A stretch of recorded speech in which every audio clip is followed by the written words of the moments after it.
Assalamu alaikum. In the previous video we discussed about why the renewable energy sources are becoming more common, and then we did discuss the difference between HVDC and HVAC transmission line.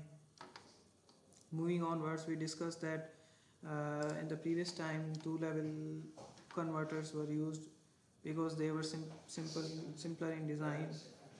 Their cost was very low, but and they were basically used in low power applications. But as we see that there are much more benefits of HVDC and HVAC, so the new topologies came in the market, and we did compare basically the benefits of multi-level converter with two-level converters, that why multi-level converters are preferred over two-level converters. Then we did discuss that there are different topologies in multi-level converter that are proposed by different authors. We did compare the different multi-level converters like diode clamp converter, which is also called as neutral point clamped. We did discuss the flying capacitor multi-level converter, and we did compare them. Moving onwards, we say that okay, these topologies were limited to very short number of output levels, but as we increase the number of levels in order to increase the power quality, we did see that the complexity of the circuit was very high, and it was very difficult to handle such a complex circuit and to fabricate such a complex circuit. So we see that using basically modular multi-level converter, multi-level converter has a very simpler design, and there are much more benefits of modular multi-level converter over other conventional multi-level converters. We did discuss that in MMC the first topology was half-bridge submodule topology. We did discuss its operation, and moving onwards, we discussed that after submodule to half-bridge submodule, we have a full-bridge submodule topology. We did compare both of the topologies, that half-bridge provide unipolar and full-bridge provide bipolar. The number of levels are in full-bridge are 2n+1, and whereas in half-bridge we only get n+1 levels. And we did see that the half-bridge submodule is basically costly as compared to full-bridge submodule. However, in full-bridge submodule, the losses are very high as compared to the half-bridge submodule. But in terms of power quality, full-bridge submodule seems to be very effective as compared to half-bridge submodule. So we say that there are basically two controls that are very important in modular multi-level converter. The first one is the overall energy exchange with the string must be balanced, or in other words, I can say that we have to keep the sum of the capacitor voltage at a desired point, or at a constant point. This point is very important. On the other hand, we have to control basically control the voltage of each capacitor in modular multi-level converters. Or in other words, I can say that if I divide the sum of the capacitor voltage with the number of submodules used, I must get the capacitor voltage of a single submodule. So in order to get this, basically I have to control, or I have to maintain the individual submodule capacitor voltage. So these two controls are very important in modular multi-level converters. So voltage source converters in high voltage lines are basically uh, used as a series connected semiconductor devices. In 2002, MMC was introduced first time, and it came in the market in 2010, and it was firstly used in transbay cables that links basically two states of the US. It is nothing but a series connection of submodules. We have discussed this, and these submodules are basically connected in series with inductors.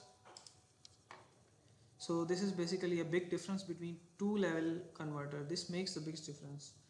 We see that we haven't used any inductor in two level converters, but here we are basically connecting the arms using inductors. Okay, so submodules and string behave as a controllable voltage source, and net power exchange is balanced between the submodules is maintained. Yes, we have to maintain the overall power exchange between the submodules.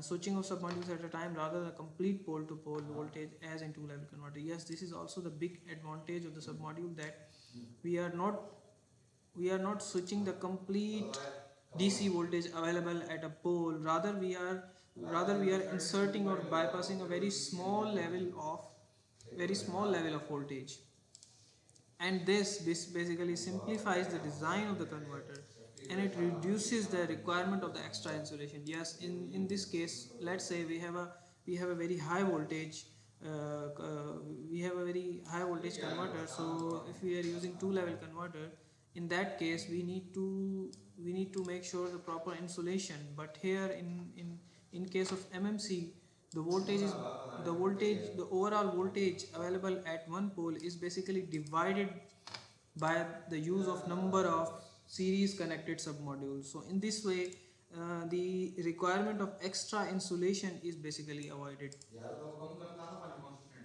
in MMC with H bridge. So this waveform shows basically a typical that we are basically getting a sinusoidal output voltage waveform in MMC.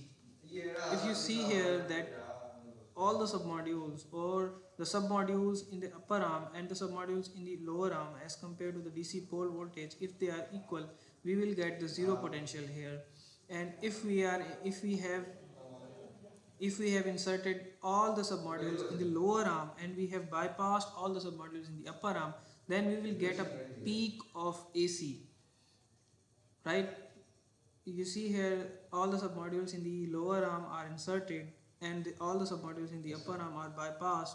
So here it is 0 and here it is VD, so we will get a positive P. Similarly, if equally submodules are inserted, we are getting 0, and here if you see all the submodules in the upper arm now are inserted and the submodules in the lower arm are bypassed. So in case when all the submodules in the upper arm are inserted, we are getting basically a negative peak. So this is basically the convention that we will be using we will be using throughout this literature review, that whenever the number of submodules in the lower arm are inserted, we are getting the positive peak, and whenever all the submodules in the upper arm are inserted, we are getting a negative peak. So this is basically the convention we will be using throughout the literature review. Okay. Yes, this is also a main point. There are benefits of commutating current internally to the submodule rather involving a larger part of the leg. Yes, this shows the major difference between two level and modular multi-level converter, that the commutating current, the current that flows from the switches, are basically internally to the submodule. Yes, uh, because each submodule consists of two series connected switches with a parallel connected capacitor. So this reduces basically this reduces the strain inductance. If the strain inductance is very low, so the over voltages during switching will be very low. So this is basically we can say that this is the big advantage of modular multi-level converter or two-level converters. Now we are going to discuss. The basically the steady state operation of modular multi-level converter. Right. So in a steady state operation of the modular multi-level converter, the AC quantity will appear on the AC side and DC quantity or DC voltages will be appear on the DC side. So this is basically a beauty of modular multi-level converter. We have to maintain the power balance between the AC and the DC sides. So in steady state operation we have to maintain the power balance between AC and DC side. So this equation basically shows that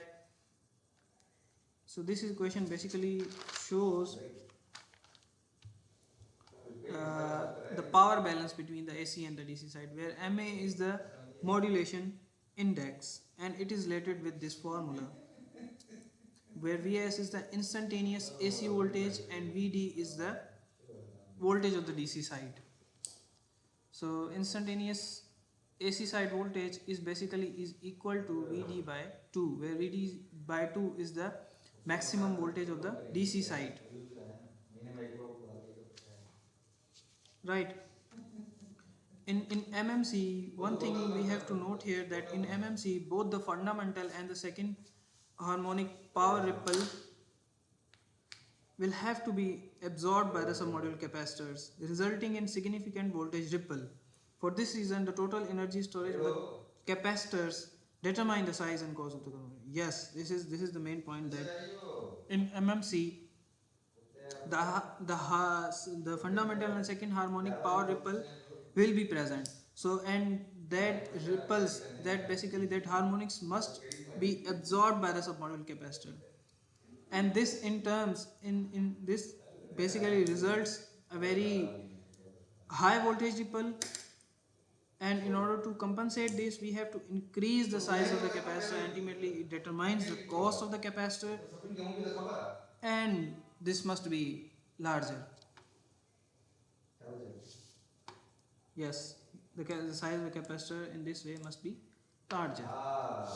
So this is the point that I have discussed, that in MMC fundamental and second power harmonic normally are present and that need to be absorbed by the submodule capacitors. So this is the main reason that why we need a larger capacitor in modular multi-level converters.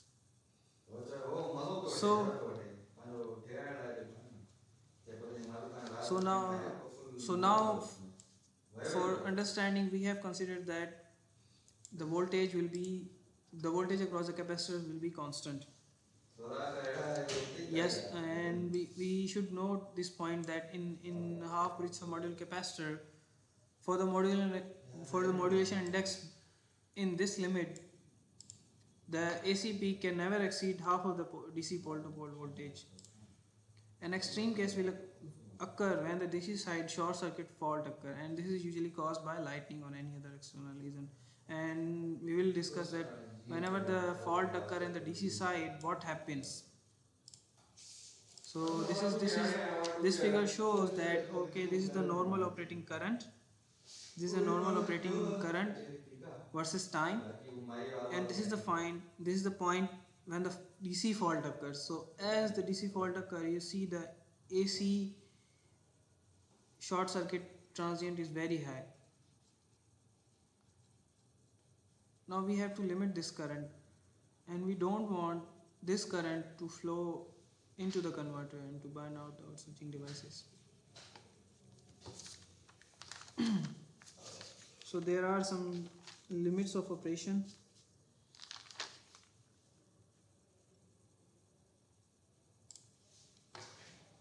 So In that case, unipolar voltage provided by the submodules will add to the DC side short circuit current, and the submodules have to be blocked or bypassed. Converter will appear three-phase short circuit from AC side and initially act as a rectifier of the short circuit currents.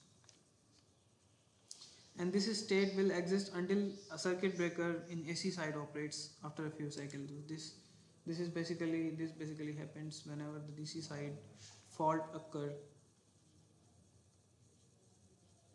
DC side short circuit occur.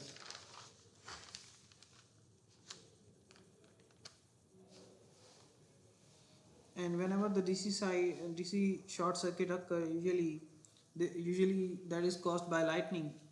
In that case, AC EMFs are zero and converter loses all the control, and circuit behave as a rectifier of the short circuit currents. And this state persists. Until a circuit breaker in the AC side opens. Here ISC, I short circuit current, is basically the current flowing whenever the fault occurs, where ZA is the short circuit of the grid impedance, and ZS is basically the overall AC side impedance.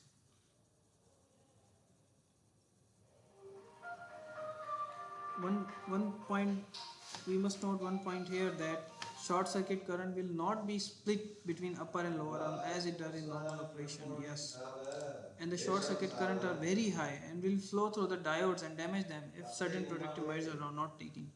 To limit these currents, size of the inductor must be increased, or a bypass switch must be connected with each submodule to prevent flowing fault current, or we must use fast DC breakers that may discriminate the faulty and healthy portion of the system.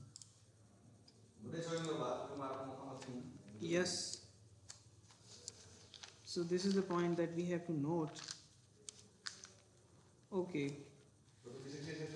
So cost of the semiconductor devices in MMC is strongly related to the sum of the submodule capacitor voltages and peak currents in the arm. Ripple component must be considered, which drive up the peak value during the normal operation. Current ratings can be determined by a maximum peak value during a cycle. Yes. And switching in MMC are low due to low switching frequency. Yes. This is the point. So I use basically the maximum instantaneous voltage. We use the maximum instantaneous current. Now in order to get the maximum instantaneous active power, we have to multiply that, where Kc is the number of semiconductors in a submodule. In case of half bridge, Kc is basically 2, and in case of full bridge, Kc is 4. So in the final equation, the active power is denoted with the modulation index.